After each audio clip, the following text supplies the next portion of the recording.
Magic Treehouse, Book 21, Civil War on Sunday. Prologue. One summer day in Frog Creek, Pennsylvania, a mysterious treehouse appeared in the woods. 8-year-old Jack and his 7-year-old sister Annie climbed into the treehouse.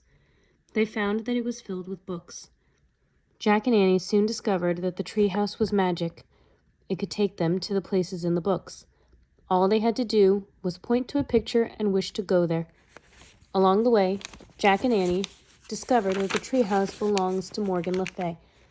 Morgan is a magic librarian from Camelot, the long-ago kingdom of King Arthur. She travels through time and space gathering books. In Magic Treehouse, books 5 to 8, Jack and Annie help free Morgan from a spell. In books 9 to 12, they solved 4 ancient riddles and became master librarians. In books 13 to 16, Jack and Annie had to save 4 ancient stories from being lost forever. In 17 to 20, Jack and Annie freed a mysterious little dog from a magic spell. In Magic Treehouse, books 21 to 24, Jack and Annie must have a new challenge. They must find 4 special kinds of writing from Morgan's library to help save Camelot. They are about to set off to find the first of these. Chapter 1. A Light in the Woods. Jack looked out his window. It was a dreary Sunday afternoon. There were dark clouds in the sky. Thunder rumbled in the distance. Jack stared down the street at the Frog Creek woods. When is the Magic Treehouse coming back? He wondered. Hey, guess what? Annie said. She charged into Jack's room. I saw a light flash in the woods.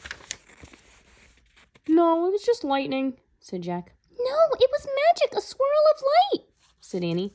I think the treehouse just came back. I'm sure it was just lightning, Jack said.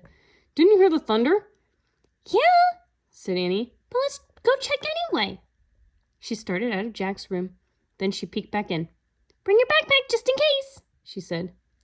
Jack was always glad for a chance to look for the magic treehouse. He grabbed his backpack and followed Annie down the stairs. Where are you two going? Their mom called. Out to play, said Annie. Don't go far, said their mom.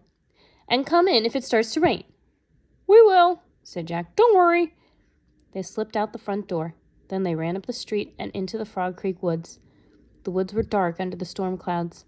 A cool wind shook the leaves.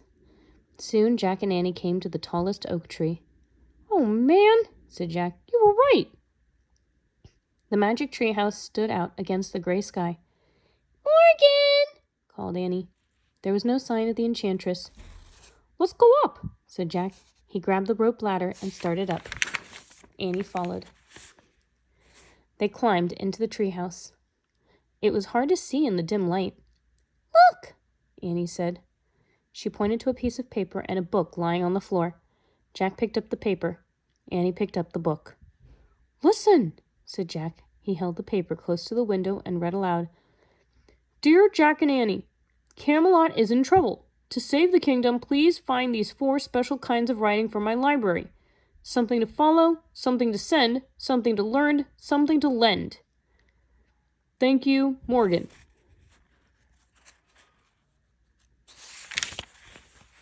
Camelot is in trouble, said Jack. What's that mean? I don't know, said Annie, but we better hurry and find these writings. Let's go look for the first. Something to follow. I wonder where we should look for it, said Jack. What's the title of the book you're holding? Annie held the book close to the window to read the title.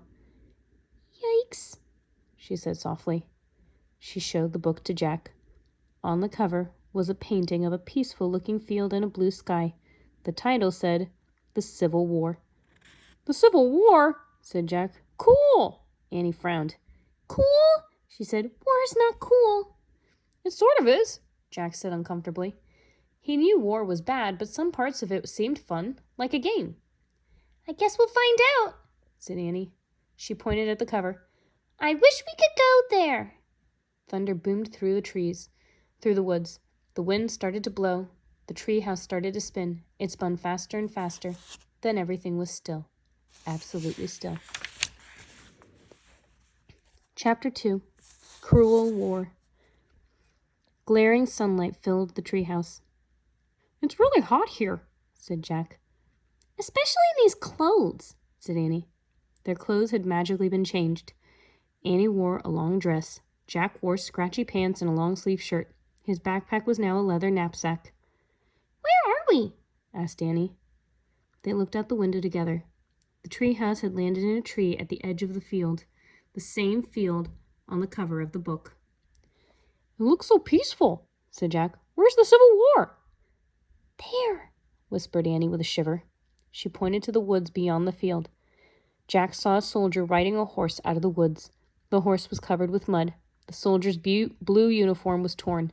His arm was bloody. Another man rode onto the field. His blue uniform was in rags too. His head was bandaged. "Oh, man," whispered Jack. "Who are they?" He opened the Civil War book and found a painting of some soldiers in blue. He read to Annie. 1861 to 1865, the Civil War is also called the War Between the States because it was fought between the southern and northern states of the United States. Southerners wore gray uniforms and were called Confederate soldiers. Northerners wore blue uniforms and were called Union soldiers. "So they're Union soldiers," said Jack. He pulled out his notebook and wrote, "Civil War, 1861 to 1865. Blue North, Union. Gray South, Confederate." Jack looked at his book again. He read aloud. "The Civil War was a cruel and bloody war. More people died in this war than in all of America's other wars put together.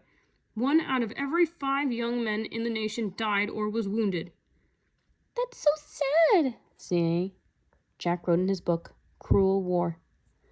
"Wow, they're coming up.